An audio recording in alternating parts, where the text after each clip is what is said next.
क्या आपने कभी किसी को देखा है और आँखों में पीलापन और कहा हो कि भई अब आपको तो पीलिया है, इसको रेस्ट करो अपने आप ठीक हो जाएगा। तो पीलिया कोई बीमारी नहीं है, पीलिया एक संकेत है कि बॉडी में कुछ तो गड़बड़ चल रहा है। नमस्कार, मैं doctor Vishu Jain, consultant GI एवं laparoscopic and gastro robotic surgeon Bhopal. हमारी जो गैस्ट्रो हेल्थ की सीरीज़ में आज हम इसमें एक इम्पॉर्टेंट पेट से संबंधित लक्षण के बारे में बात करेंगे जिसका नाम है पीलिया। तो आइए पीलिया को अच्छे से समझते हैं। सबसे पहले समझते हैं कि पीलिया होता क्या है। पीलिया जो है ब्लड में बिलिरुबिन नाम का एक पदार्थ होता है जो हमारा जो ब्लड सेल होते हैं उसके ब्रेकडाउन से बनता है। अगर बिलिरुबिन किसी भी फॉर्म में हमारे ब्लड में बढ़ जाता है तो उससे हमारे शरीर में पीलिया होने लगता है। पीलिया के लक्षण क्या क्या होते हैं? पीलिया का जो आम लक्षण है वो है सबसे पहले आँखों का पीला होना, दूसरा ज़ुबान के नीचे पीला होना, तीसरा है चमड़ी में, जो चेहरे की चमड़ी है, हाथों की चमड़ी है, वहाँ पे पीलापन आना, चौथा है पेशाब में पीलापन आना, पांचवा है शरीर में खुजली चलना, है ना, और छठवा है कमज़ोरी आना। तो पीलिया के ये सारे लक्षण हैं। इसके अलावा हम अगर बात करें कि पीलिया कितने प्रकार के होते हैं, ये आम भ्रांति होती है कि पीलिया एक बीमारी है, इसको अपने आप ठीक हो जाने दो। पर पीलिया का जो है हमें सबसे पहले जानना होगा कि पीलिया के कारण क्या क्या होते हैं। तो पीलिया जो है मुख्यतः 3 प्रकार का होता है, प्री हिपैटिक, हिपैटिक और पोस्ट हिपैटिक। आइए समझते हैं। प्री हिपैटिक जॉन्डिस यानी इसमें लिवर ठीक रहता है और जो प्रॉब्लम रहती है वो एक्सेसिव प्रोडक्शन की रहती है बिलिरुबिन के।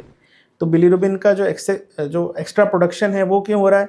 तो इसके कई कारण हैं। सबसे पहला कॉमन कारण है मलेरिया, दूसरा जन्मजात जो ब्लड सेल हैं उनकी कोई प्रॉब्लम चल रही हो, तीसरा है कोई और ब्लड की जो जन्मजात जेनेटिक बीमारियां होती हैं उनमें ये सारी चीज़ें होती हैं। दूसरा हम बात करें हिपैटिक कारणों की, तो हिपैटिक कारण में बेसिकली मुख्यतः जो समस्या है वो लिवर में होती है। अब लिवर किसी भी वजह से डैमेज हो तो हिपैटिक जॉन्डिस होता है। मोस्ट कॉमन रीज़न है हेपेटाइटिस, जी, वायरल हेपेटाइटिस, जिसमें hepatitis A, hepatitis B, hepatitis C, D, E, तो ये सारे आते हैं। दूसरा alcohol, again very common reason, इसमें अल्कोहल की वजह से लिवर डैमेज हो जाता है तो पीलिया होता है। तीसरा ड्रग्स, तो कई बार कुछ दवाइयाँ होती हैं जो लिवर को नुकसान पहुँचाती हैं, उसकी वजह से पीलिया जब आता है तो वो भी हेपेटिक जॉन्डिस है। चौथा जो है इसमें फैटी लिवर, जो non alcoholic fatty liver disease है, ख़ासतौर पे डायबिटिक पेशेंट्स में या ओबेसिटी से जो ग्रस्त मरीज़ हैं उनमें, तो उसकी वजह से अगर लिवर डैमेज होता है तो इसको हेपेटिक जॉन्डिस कहते हैं। तीसरा हम बात करें पोस्ट हिपैटिक जॉन्डिस या फिर सर्जिकल जॉन्डिस, जिसमें ट्रीटमेंट जो है एंडोस्कोपिक माध्यम से या सर्जरी के माध्यम से किया जाता है। जी, तो पीलिया में आमतौर पे माना जाता है कि दवाइयों से अपने आप ठीक हो जाता है, बट कई पीलिया ऐसे होते हैं जिनका कारण सर्जिकल रहता है और सर्जरी रिक्वायर्ड रहती है।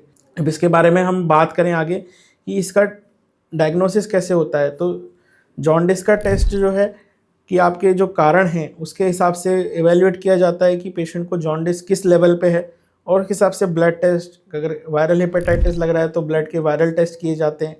दूसरा, अगर पेशेंट को हमें लगता है कि कोई सर्जिकल रीज़न है तो उसमें सोनोग्राफी आती है, सीटी स्कैन आता है, एमआरआई की जांचें आती हैं, तो उसके हिसाब से, और कैंसर आता है तो पेट स्कैन भी रिक्वायर्ड रहता है। तो पेशेंट के जो रीज़न है उसके हिसाब से जो क्लिनिकल डायग्नोसिस बनता है उसके आगे जो टेस्ट होते हैं उसके हिसाब से किए जाते हैं।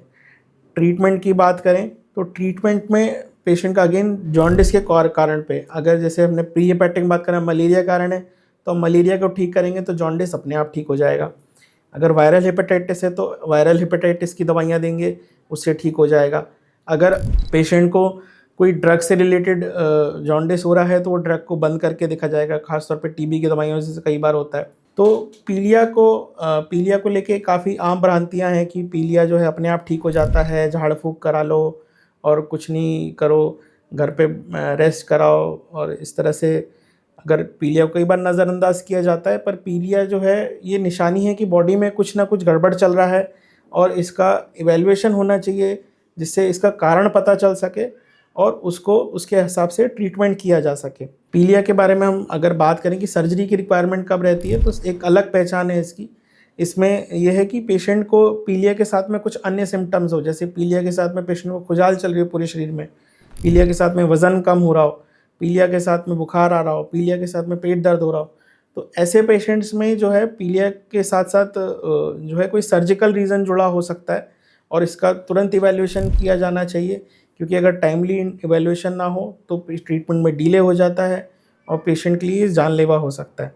इसी तरह के इन्फॉर्मेटिव वीडियोज़ के लिए हमारे चैनल को सब्सक्राइब करें। धन्यवाद।